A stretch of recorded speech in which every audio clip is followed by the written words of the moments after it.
जय श्री कृष्ण भक्तों। अधिक मास की कहानी 15वां अध्याय।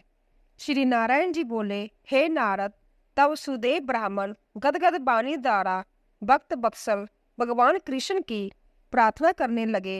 हे देवताओं के देवता, त्रिलोकी को अवैध देने वाले प्रभु, सबके ईश्वर, आपको नमस्कार है। मैं आपकी शरण में आया हूँ। हे प्रभु, मैं दुखीहीन आपका भक्त हूँ। आप सबके बांधव हैं, मेरी आप क्यों उपेक्षा कर रहे हो? वाल्मीकि जी बोले, हे राजन, ब्राह्मण शरीर से प्रभु की इस प्रकार जब स्तुति की, तब मेघ के समान गंभीर वाणी से भगवान बोले। श्री हरि ने कहा, हे बुद्धिमान तपस्वी पुत्र, तुमने बलि भांति तप किया है।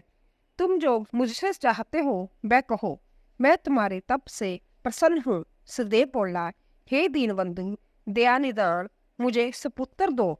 इस प्रकार ब्राह्मण के वचन सुनकर श्री हरि ईश्वर कहने लगे। श्री हरि बोले, हे ब्राह्मण, ब्रह्मा ने तुम्हें पुत्र सुख से वंचित रखा है, इसीलिए पुत्र को छोड़कर और कोई भी अदेय वस्तु मांग लो, मैं अवश्य दूंगा।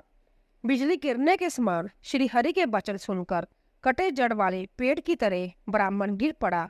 उसकी पत्नी अपने पति की पुत्र प्राप्ति की इच्छा को पूरी होती न देख तथा धरती में पड़ा देख रोने लगी।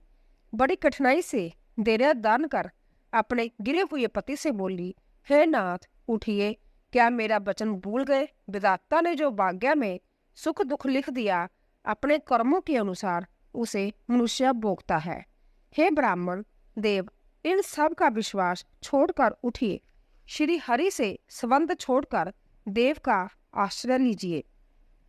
जब ब्राह्मण पत्नी इस प्रकार कह रही थी, तब गरुड़ जी को अत्यंत दुख हुआ और कांपते हुए भगवान से बोले, हे हरि, देखिए, ब्राह्मणी शोक समुद्र में डूब रही है तथा ब्राह्मण भी नेत्रों से आंसू बहाता दुखी हो रहा है।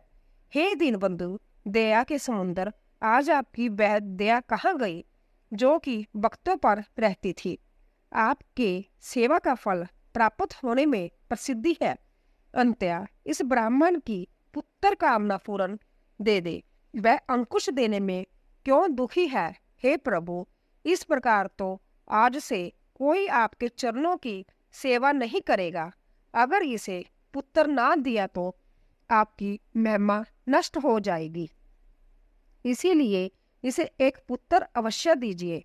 भक्त सुदामा आपकी आराधना से पूर्ण सुखी बन गया था। आपकी कृपा से ही गुरु संदीपन को मरे पुत्र की प्राप्ति हुई।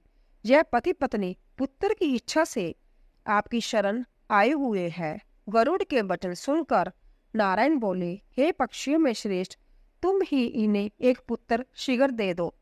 इस प्रकार श्री हरि के वचन से अति प्रसन्न होकर श्री गरुड़ ने ब्राह्मण की इच्छा अनुसार पुत्र होने का वरदान दे दिया। बोलो श्री कृष्ण भगवान की जय। 15वां अध्याय समाप्त।